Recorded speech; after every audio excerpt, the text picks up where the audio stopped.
नमस्कार, मी सोनाली वक्रतुंड रेसिपीजमध्ये आपलं मनापासून स्वागत आहे। आणि आज आपण पाहणार आहोत मटकीची करी, मस्त अशी झणझणीत ढाबा स्टाईल।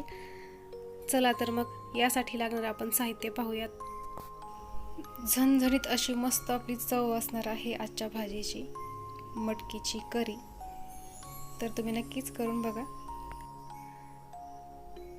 तर इथे मी मटकी उकडून घेतलेली आहे।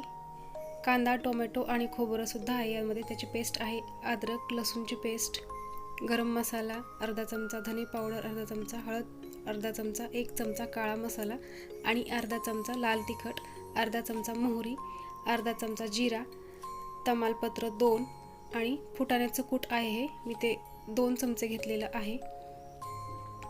आणि इथे छान मटकीला मोड आलेले आहेत आपले, आता ते आपल्याला उकडून घ्यायचे आहेत। तर त्यामध्ये मी 1 ग्लास पाणी घातलेलं आहे आणि थोडंसं अर्धा चमचा मीठ घातलेलं आहे, त्याचबरोबर अर्धा चमचा हळद। आणि हे छान मीडियम आचेवर आपल्याला उकडून घ्यायचं आहे।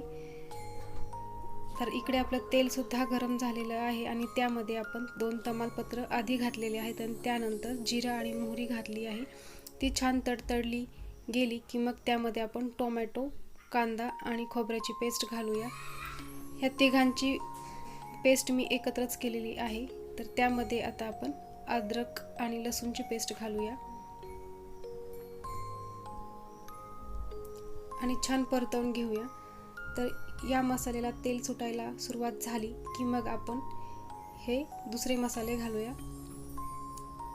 तर इथे आपण आता हे एकदम मसाले घालून घेऊया आणि पूर्ण मसाला छान मिक्स करून घेऊया आणि पुन्हा छान परतवून घेऊया तेल सुटेपर्यंत।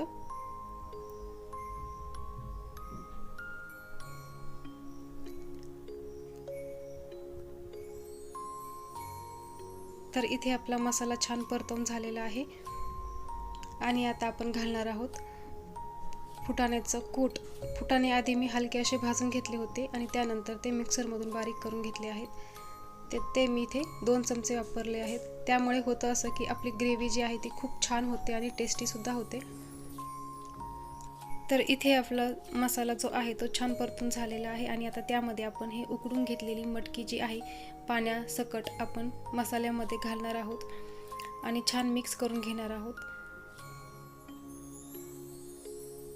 तुम्ही पाहू शकता। आणि मी इथे अजून 1 ग्लास पाण्याचा वापर करणार आहे।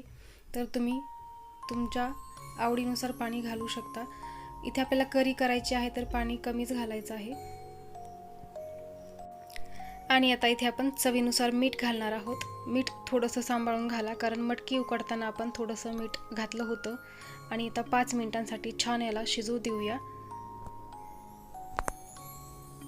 तर 5 मिनिटांनी आपण पाहूया, छान उकळ अशी आलेली आहे आपल्या भाजीला आणि रंग सुद्धा अप्रतिम आलेला आहे, तुम्ही पाहू शकता। तर ही आपली भाजी मस्त पौष्टिक अशी आणि टेस्टी सुद्धा होणार आहे।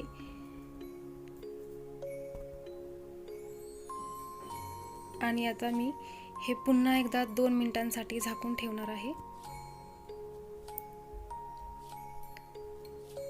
तर तुम्ही पाहू शकता, इथे भाजी आपली छान शिजून तयार झालेली आहे आणि मस्त रंग आलेला आहे, झणझणीत असा, दिसायला सुद्धा मस्त झणझणीत दिसते आणि टेस्टी सुद्धा आहे। तुम्ही करून पहा। तर इथे आपली भाजी तयार झालेली आहे आणि आता आपण वरून कोथिंबीर घालूया।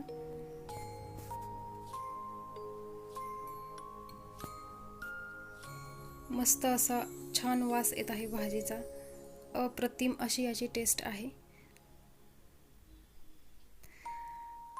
तर तयार आहे आपली मटकीची करी, मस्त अशी ही रेसिपी आहे। तर तुम्हाला ही आवडली असेल तर लाईक करा, शेअर करा आणि सगळ्यात महत्त्वाचं सबस्क्राईब करायला विसरू नका।